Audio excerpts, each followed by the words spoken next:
Do you have any favorite moments on and or off the ice? Had a lot of good ones off the ice. But, Yeah. I mean, we had a Stanley Cup run here in Nashville in 2016, and it was off the charts. Like, I wish you guys could have seen this city. It was incredible. Well, I was watching on TV. Oh man, I wish I was here. Yeah, this city, like, it was nuts. So that Stanley Cup run was incredible. That was probably the most fun or enjoyment of just the hockey here in Nashville. And I said to our general manager at the end of this year, we did exit meetings.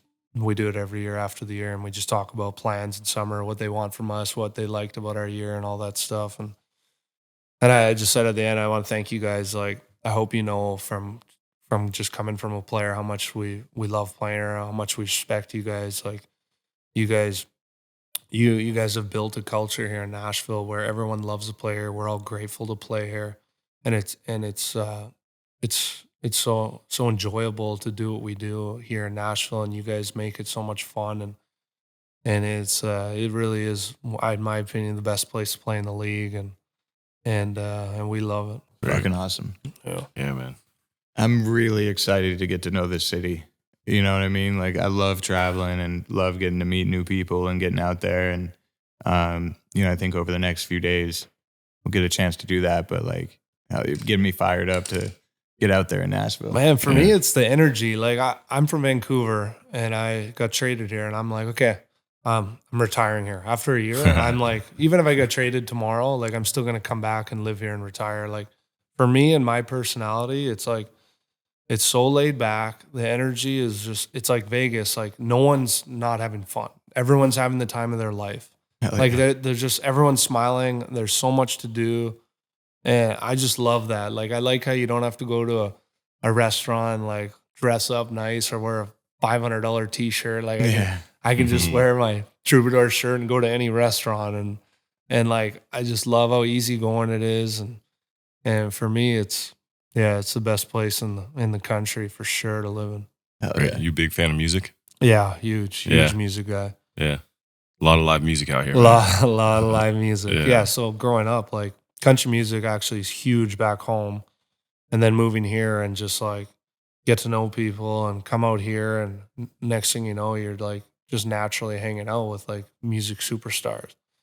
And it's kind of cool. And a lot of people around here will say, and even a lot of the workers here at Troubadour, they're like, wow, hockey players and country artists are so similar. Like, you guys, just like the reputation we both have, it's like, because you get a lot of the arrogance in other sports, but country music and hockey, they're like, you guys just personality and are identical. Because if, a country guy is getting out of hand, acting like an idiot, like, some of the older boys will be like, hey, kid, like, no. And they're like, when they do tours, right? Like, you got the headliner, say Luke Bryan, and someone else, some younger kid is like opening up for them. Like, if, they watch how those older guys act and like how they do it, how they carry themselves all the time. Same thing for us. When we're young coming in the league, we have older guys that show us the way. And it's like, I don't know, it's just the culture in both is pretty cool. And it's interesting to hear workers, just regular everyday workers out wherever you are, just compare us like that.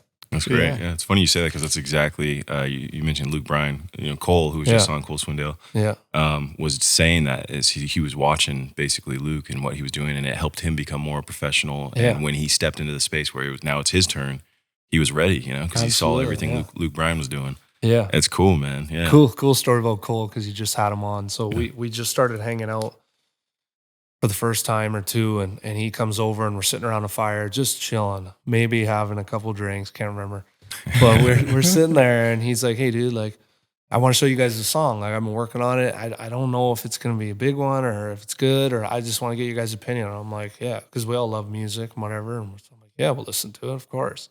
And it was every single Saturday night. No way.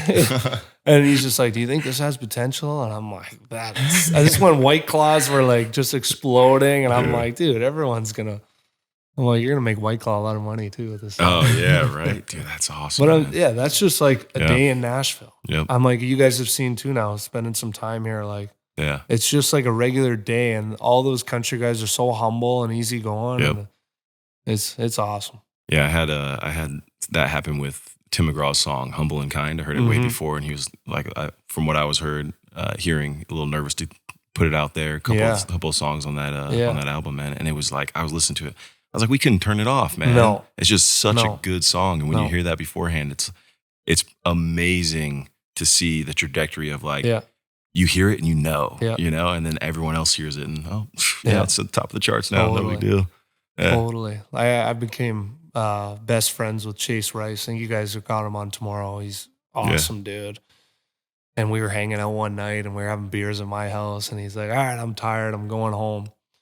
And I'm like, all right, like whatever. Give him a hard time probably. And he goes home and he wakes up and he's like, I think I wrote like one of the best songs I've ever done. And I'm like, really? I'm like, can't wait to hear it. And it was his new one, If I Were Rock and Roll. I don't know if you guys have heard it. Yeah. But I'm taking a little credit. I had some beers in my place. Went home, and he was like, just because you always write it with songwriters, right? They always do it with songwriters or other people for the most part.